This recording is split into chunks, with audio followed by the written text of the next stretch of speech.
साल 1992 में 4,000 करोड़ रुपए की घोटाले ने पूरी दुनिया को हिला दी थी। उस समय शेयर बाजार हर्षद मेहता के मुट्ठी में हुआ करता था।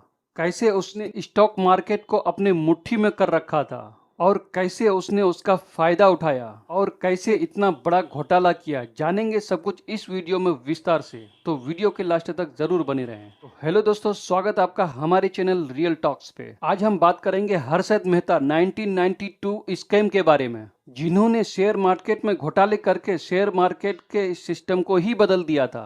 दरअसल 1991 में भारत के प्रधानमंत्री पीवी नरसिम्हा राव और वित्त मंत्री मनमोहन सिंह आर्थिक सुधारों की शुरुआत की थी। साल 1990 से 1992 तक का समय भारत के अर्थव्यवस्था के लिए बहुत बड़ा बदलाव का समय था। उस समय एक ऐसा घोटाला सामने आया जिसने शेयरों की खरीद और बिक्री का सिस्टम ही बदल कर रख दिया। इस शेयर बाजार के घोटाले के जिम्मेदार हर्षद मेहता थे। गुजरात के राजकोट के हर्षद मेहता अपना बचपन मुंबई के कांदिवली में गुजारा। हर्षद मेहता ने लाजपत राय कॉलेज से बीकॉम की पढ़ाई की थी। 8 सालों तक छोटी मोटी नौकरी करने के बाद उन्होंने एक ब्रोकर्स की नौकरी की और फिर 1984 में हर्षद मेहता ने खुद की कंपनी खोल दी, जिसका नाम गरो मोर रिसर्च मैनेजमेंट रखा। शेयर बाजार के गुण हर्षद मेहता ने ब्रोकरेज कंपनी में नौकरी के दौरान ही सीख लिया था। हर्षद मेहता को बिग बुल भी कहा जाता था, क्योंकि शेयर मार्केट का उतार चढ़ाव उसके हाथ में हुआ करता था।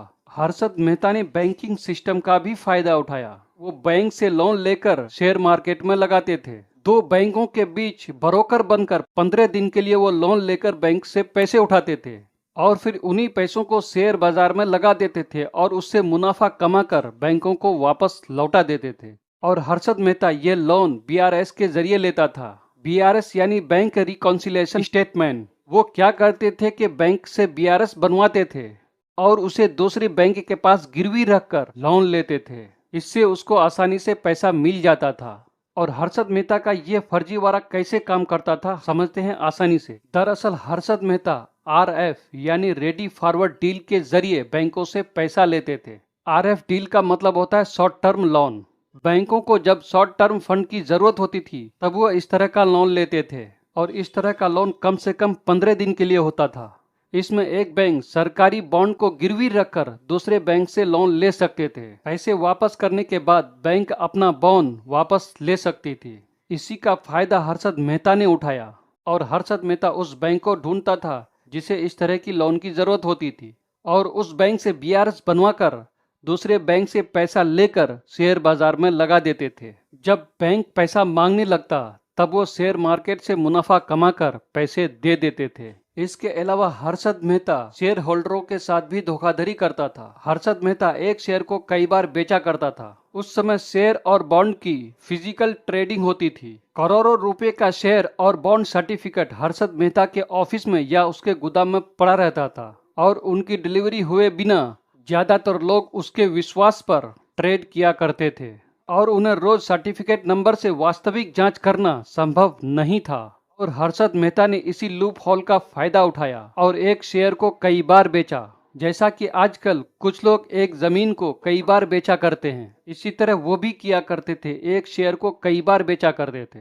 जब उन शेयरों की फिजिकल डिलीवरी मांगी गई तब एक शेयर के कई दावेदार निकले। इसके अलावा हर्षद मेहता शेयर मार्केट के भाव को घटाने और बढ़ाने का क्षमता भी रखता था, यानी वो किसी कंपनी के शेयर को बढ़ा भी सकता था या उसे घटा भी सकता था। सब कुछ उसके कंट्रोल में हुआ करता था। सीधा लोगों के भरोसे पे खेलना चाहता हूँ। बॉम्बे में स्टॉक मार्केट की घंटी बजती है ना रोज, उसी के साथ मेरे नाम का डंका भी बजता। यहाँ सब बदल जाएगा पर दरिया वही रहेगा। जैसा कि आप लोग जानते हैं कि शेयर मार्केट में किसी कंपनी का शेयर लोग ज्यादा खरीदते हैं तो उसके भाव बढ़ जाते हैं। वहीं अगर किसी कंपनी का शेयर ज्यादातर लोग बेचने लगते हैं तो उस कंपनी का शेयर घटने लगता है। और यही काम हर्षद मेहता किया करते थे। जब उसे किसी कंपनी का शेयर बढ़ाना होता था तो वह बड़ी मात्रा में उसके शेयर खरीद लेते थे और अगर किसी कंपनी का शेयर घटाना चाहते थे तो वो अचानक सभी शेयर को बेच देते थे। इस तरह से वो शेयर मार्केट में उथल पुथल कर देते थे। लोगों को शक होने लगा कि उसके पास इतना पैसा कहां से आ रहा है। जब उसकी जांच हुई तब तक 4,000 करोड़ रुपए का घोटाला हो चुका था।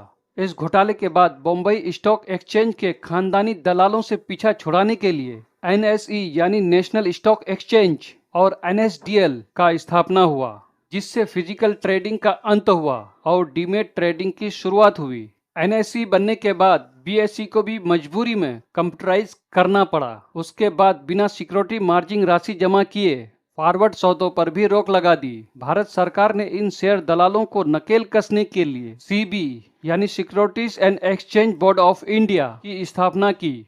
अगर उस समय यह सब हुआ होता तो आज किसी हर्षद मेहता के बारे में सुनने को नहीं मिलता। हालांकि हर्षद मेहता बहुत शातिर इंसान थे, जिसने बैंकों को भी अपने जाल में फंसा रखा था और वो लंबे समय तक पकड़ा नहीं गया। देखते ही देखते हर्षद मेहता 4000 करोड़ रुपए का घोटाला कर चुके। ये 4000 करोड़ उस समय का था, जिसे आज के संदर्भ में 50,000 करोड़ रुपए मान सकते हैं।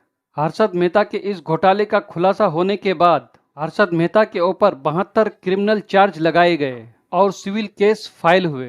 हर्षद मेहता थाने जेल में बंद था और 31 दिसंबर 2001 में हार्ट अटैक की वजह से उनकी मौत हो गई थी। तो दोस्तों, इस केस से एक सबक मिलती है कि ओवर कॉन्फिडेंस इंसान को बर्बाद कर देता है और जल्दीबाजी में सक्सेस होने के लिए शॉर्टकट रास्ता अपनाना भी आपको भारी पड़ सकता है। यही हाल हुआ था हर्षद मेहता के साथ। रिस्क है तो इश्क है, पैसा ही पैसे को खींचता है। लोगों को पता चलना चाहिए कि मेहताज अंबानीज और टाटा से कम नहीं है। जब जेब में मनी हो ना, तो कुंडली में शनि होने से कोई फर्क नहीं पड़ता। हालांकि कुछ लोगों का कहना है कि हर्षद मेहता घोटाला वास्तव में कोई घोटाला नहीं था, बल्कि सिस्टम में कुछ कमी थी जिसका फायदा हर्षद मेहता ने उठाया।